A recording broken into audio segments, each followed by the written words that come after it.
El Señor les bendiga. Esta ya es la tercera clase de la doctrina antropología. Vamos a compartir acerca de las características del hombre antes de caer, la interpretación de la caída, las consecuencias y por supuesto concluiremos con una voz de esperanza. Entonces la pregunta, ¿cómo era el ser humano en un principio? Lo que veremos son las características del hombre antes de caer. En cuanto a conocimiento, extraordinario. Pone nombre a los animales. En Génesis 1:28 dice, y los bendijo Dios y les dijo, fructificad, multiplicaos, llenad la tierra, sojuzgadla, señoread en los peces del mar, en las aves de los cielos y en todas las bestias que se mueven sobre la tierra. En este sojuzgad y señoread, Jehová Dios dice en el capítulo 2, versículo 19, formó pues de la tierra toda bestia del campo y toda ave de los cielos y las trajo a Adán para que viese cómo las había de llamar. Y todo lo que Adán llamó a los animales vivientes, ese es su nombre. Y puso Adán nombre a toda bestia y ave de los cielos y a todo ganado del campo. Entonces, Adán tenía ya en sí un conocimiento extraordinario. No era un científico en potencia, era un científico ya realizado, capaz de ordenar, colocar nombres a cada género, a cada especie, ordenarlo de esa forma. Entonces, no era alguien que estuviera aprendiendo algo muy lento, era alguien que ya tenía conocimiento sobre todo lo que estaba a su alrededor, sobre la naturaleza misma, él tenía ese conocimiento y Dios de esta forma traspasa a Adán la responsabilidad en cuanto a señorear, en administrar, en conocer, en evaluar lo que está sucediendo a su alrededor. Y el trabajo que le dio es poner nombre a todas las bestias, a todas las aves, a todo ganado, y lo hace de forma ordenada, con una capacidad extraordinaria. En cuanto a la moralidad, era libre de maldad, al ser creado a imagen de Dios, santo y justo. Génesis 1:31 dice, y todo lo que Dios creó, he aquí, era bueno en gran manera. Y ahí está Adán y Eva, santo y justo. En Efesios 4:24, si podemos hacer una comparación, dice lo siguiente, y vestidos del nuevo hombre, creado según Dios en la justicia y santidad de la verdad. El reto es, ¿cómo pasar? O el desafío, si lo entienden de esa forma, es cómo pasar de la naturaleza caída a la naturaleza en Cristo. Porque esta era la idea de Dios, que el hombre fuera libre de maldad. No es que tuviera la capacidad de pecar, la tenía, pero no era inclinado a la maldad. Entonces, la recomendación que hace Pablo dice, vestidos del nuevo hombre creado según Dios en la justicia y santidad de la verdad. Es que el cristiano llegue a parecerse a ese Adán antes de caer. Pero, como el primer Adán pecó, entonces debemos buscar la imagen de aquel que representa este requisito o este valor que pone Dios en cuanto a la moralidad. Y es llegar a la estatura del varón perfecto, el cual es Jesucristo. Entonces, dice Pablo, vestidos del nuevo, creados según Dios en la justicia y santidad de la verdad. En Colosenses 3, 9 y 10 dice lo siguiente, no mintáis los unos a los otros, habiéndoos despojado del viejo hombre con sus hechos, y revestido del nuevo, el cual conforme a la imagen del que lo creó, se va renovando hasta el conocimiento pleno.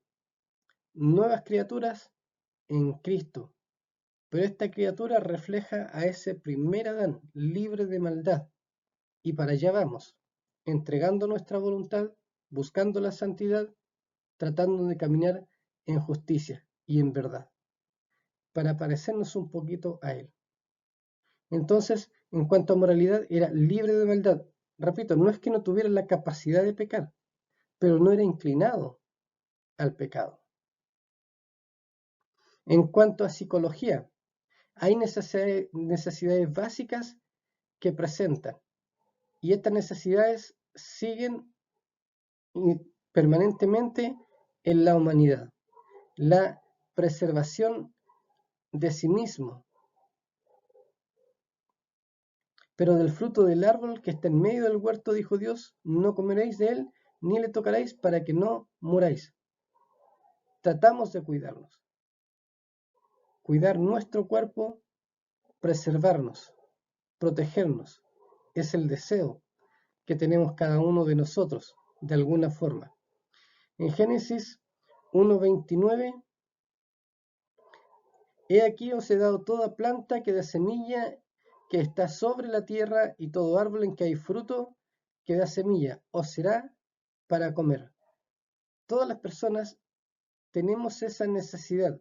Decimos es que es física, sí, pero pasa también por nuestra mente. Es ese deseo de comer, es el impulso que está ahí. También una necesidad psicológica del ser humano permanentemente es el impulso de procreación y sexo. Cuando Dios los bendijo, le dijo, fructificad, multiplicad, llenad la tierra. Es natural, es un deseo bueno, así como en Adán, antes de la caída, el impulso de procreación.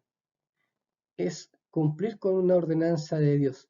¿Y cómo se manifiesta eso? A través de la relación sexual. Entonces, está ahí. Además de esto, otra necesidad psicológica es la de adquisición. En Génesis 2:15 dice, tomó pues Jehová Dios al hombre y lo puso en el huerto de Edén. Está ahí la necesidad de adquisición, de dominación. 1:28, sojuzgadla, señoread sobre las otras criaturas. Cada una de estas necesidades psicológicas antes de la caída era buena, era dada por Dios, ordenada por Dios, todas ellas. Luego de la caída, todo esto que se ve en principio agradable, bueno y santo delante de Dios, pasa a llamarse, como lo explica Pablo, una obra de la carne o deseo de la carne, porque se ve de manera egoísta, en rebeldía contra Dios y en discriminación en contra de otro ser humano. Pero en un principio todo esto, todas estas necesidades psicológicas o actividad como tal, era buena, santa y agradable. Repito esto, lo he dicho antes, el ser humano no ha cambiado. Seguimos siendo los mismos desde la creación del mundo. Lo que cambia es la tecnología, son las cosas alrededor del ser humano. Pero el ser humano sigue siendo igual, con las mismas necesidades psicológicas, capacidad de conocimiento, con una moralidad que le enseña lo bueno y lo malo, psicológicamente hablando, con algunas necesidades básicas que están ahí, teniendo en Génesis el semillero de doctrina y de enseñanza, están. Y no es solo esto, hay más aún. En cuanto a sociedad, fue creado para socializar, tenía comunión con Dios, dice, y los bendijo Dios, tenía comunión con Dios, le dio una ayuda idónea, ya que no se halló para él, Dios le dio una ayuda idónea. El ser humano es un ser social, no fue creado para vivir siendo un ermitaño, sin tener comunión con otras personas o un grupo social en el cual desarrollar sus capacidades, manifestar su liderazgo, mostrar sus habilidades en beneficio de otros. Y eso se hace en sociedad. Nosotros los cristianos principalmente manifestamos esto o en la familia, en la iglesia, también en el lugar de trabajo. Somos seres sociales. Fuimos creados de esa forma, no para estar solos, no para estar aislados voluntariamente, sino que buscar un grupo social donde poder desarrollarnos plenamente. En cuanto a ocupación, y lo puso Dios en el huerto de Edén para que lo labrara y lo guardase. El ser humano nunca debe estar ocioso, debe tener una ocupación.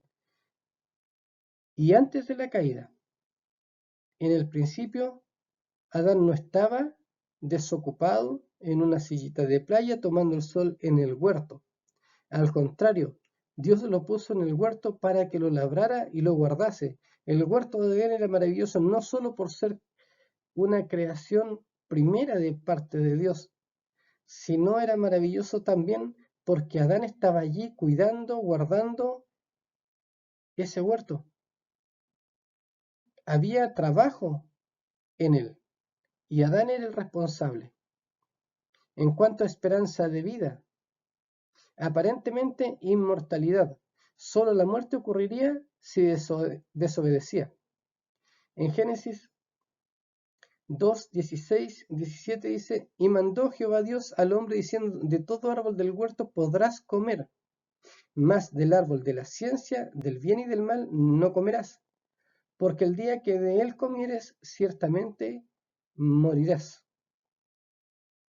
En Génesis 3:3, pero del fruto del árbol que está en medio del huerto, dijo Dios, no comerás de él, ni le tocaréis, para que no muráis, aunque ahí hay un agregado, por supuesto. Adán vivió 930 años. Dice así Génesis 5:5. Y fueron todos los días que vivió Adán 930 años y murió. Aparentemente inmortalidad, porque no se habla de la muerte antes, se habla después. Y la cantidad de años que vivieron ellos era algo extraordinario. La caída de Adán produjo efectos en cada área de su vida y en consecuencia a su descendencia, en cuanto a su capacidad mental, en cuanto a su moralidad, en cuanto a su aspecto psicológico, en cuanto a sociedad, ocupación y esperanza de vida, todo se vio afectado a causa del pecado de Adán. Entonces, la pregunta es, ¿cuál sería la interpretación de la caída allí en el huerto de Adán? Primero decir que no es simbólica, es literal. La Biblia no trata el suceso como un mito o un relato ficticio. La teología liberal considera los capítulos 1 al 11 como mito, no así la teología conservadora desde la cual se está enseñando. Consideramos que son hechos históricos, son relatos reales, que muestran cómo Dios creó, formó al hombre y lo dirigió durante esa primera etapa desde la creación hasta luego de Noé. El apóstol Pablo traza comparaciones entre Adán y Jesús, probando así su persona histórica. En el libro de Romanos encontramos el siguiente pasaje, capítulo 5, versículo 14. No obstante, reinó la muerte desde Adán hasta Moisés, siendo Moisés aquel libertador de Egipto que sacó a los judíos en el Éxodo, aun en los que no pecaron a la manera de la transgresión de Adán, el cual es figura del que había de venir. Pero el don no fue como la transgresión, porque si por la transgresión de aquel uno murieron los muchos, abundaron mucho más para los muchos la gracia y el don de Dios por la gracia de un hombre, Jesucristo. Y en Primera de Corintios, capítulo 15, versículo 22, dice lo siguiente: porque así como en Adán todos mueren, también en Cristo todos serán vivificados.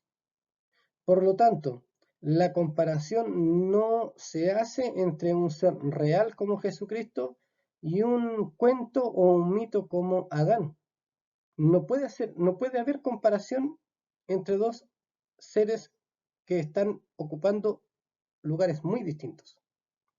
Sí se hace entre dos personas que son históricas. Adán por un lado, que pecó, y en ese pecado entró la muerte, y Jesús, un ser santo, que en esa santidad trae vida por el sacrificio de él en la cruz. Luego, en la genealogía de Jesús se menciona el nombre de Adán.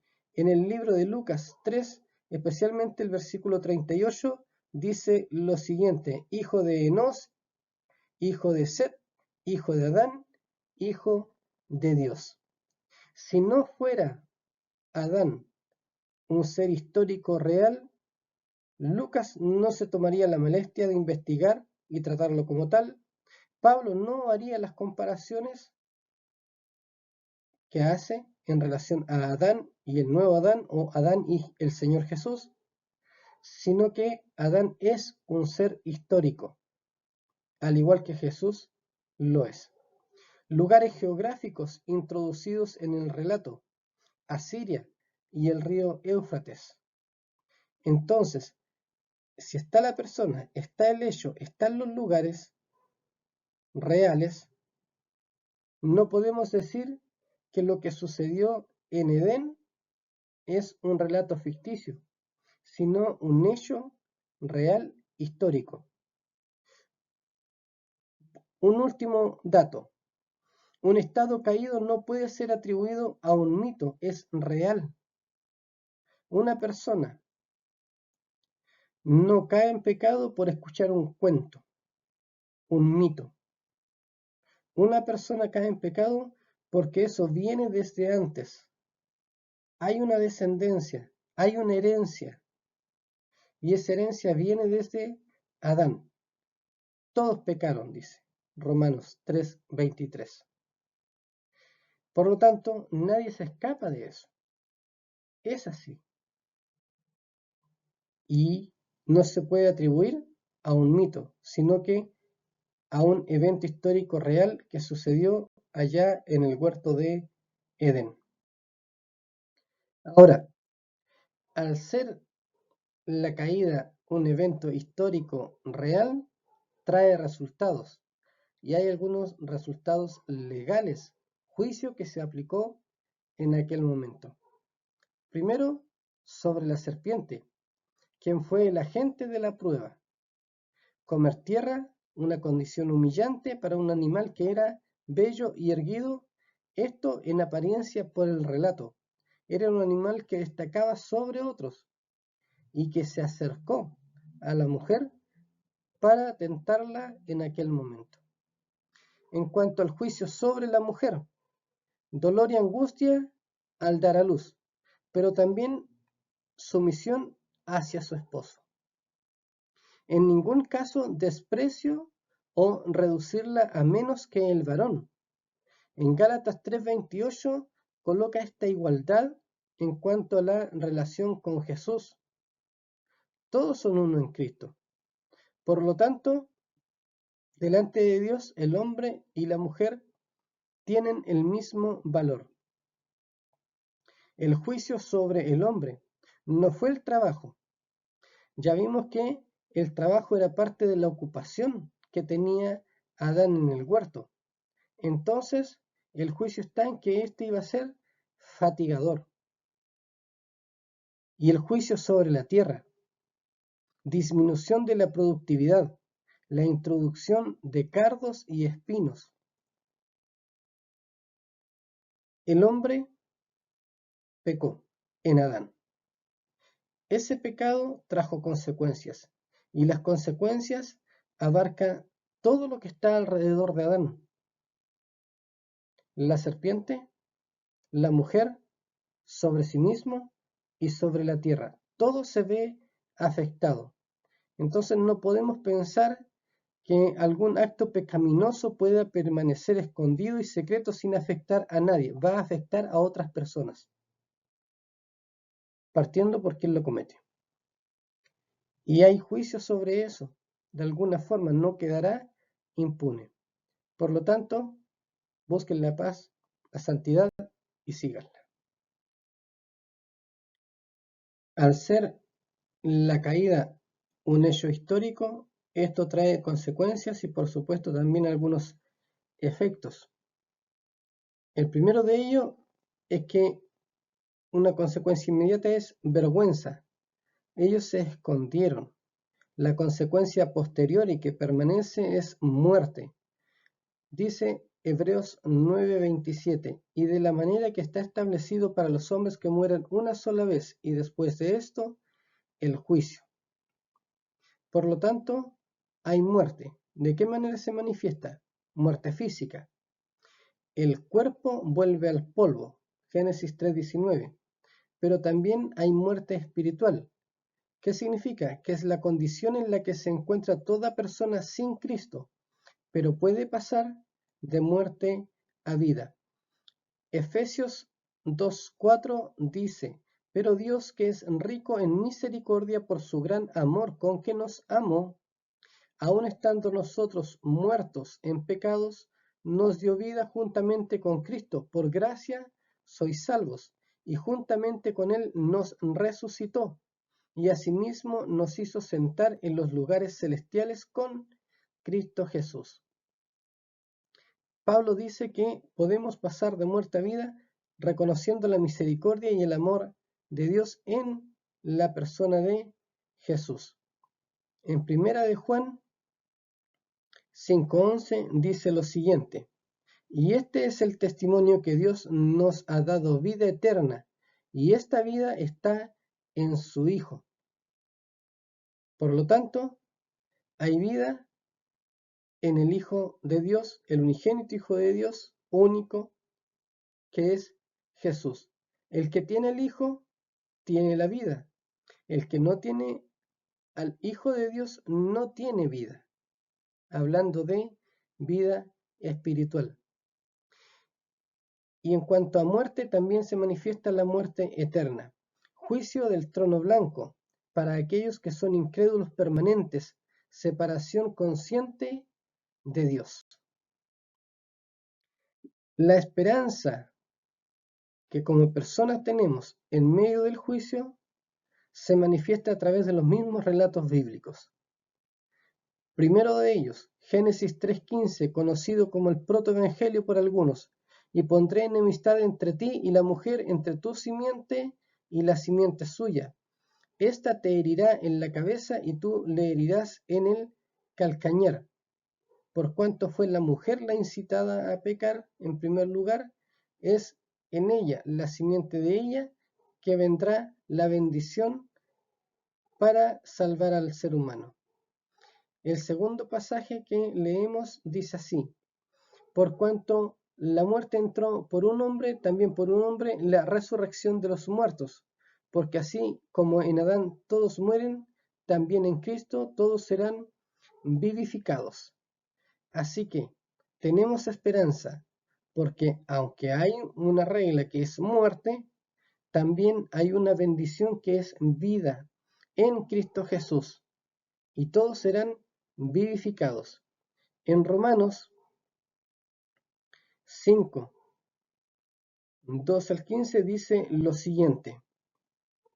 Por tanto, como el pecado entró en el mundo por un hombre y por el pecado la muerte, así la muerte pasó a todos los hombres. A esto se le llama consecuencia del pecado original. Por cuanto todos pecaron, pues antes de la ley había pecado en el mundo, pero donde no hay ley no se inculpa de pecado.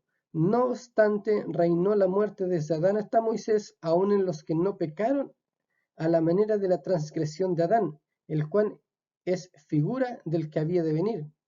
Pero el don no fue como la transgresión, porque si por la transgresión de aquel uno murieron los muchos, abundaron mucho más para los muchos la gracia y el don de Dios por la gracia de un hombre, Jesucristo.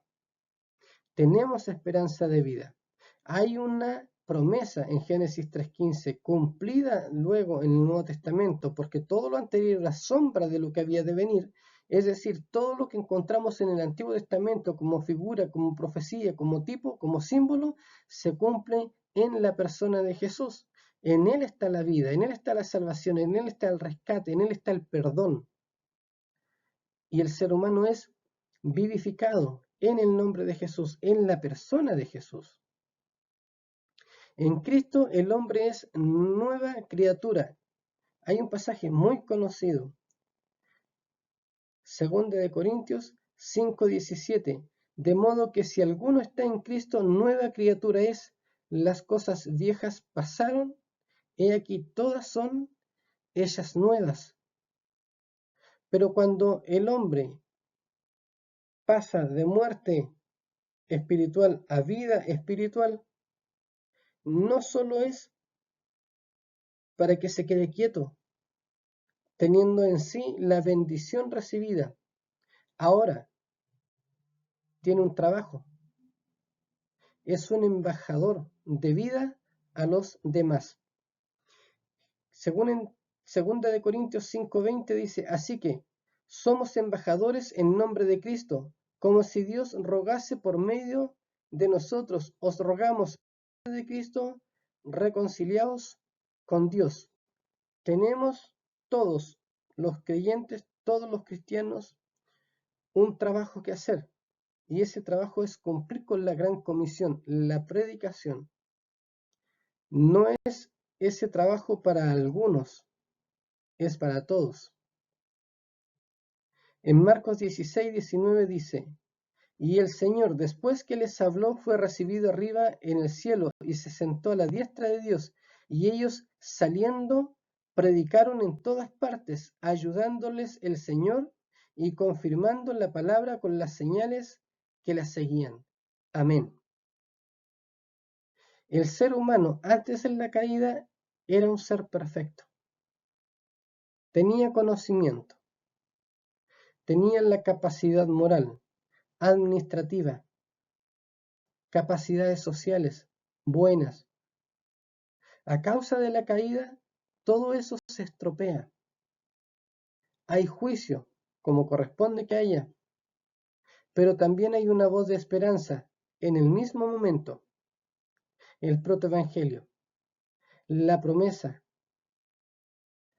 de un redentor, allí en Génesis, confirmada en el Nuevo Testamento, en la persona de Jesucristo, que renueva y aconseja a Pablo, vístanse del hombre, creado según justicia y verdad, vístanse del nuevo.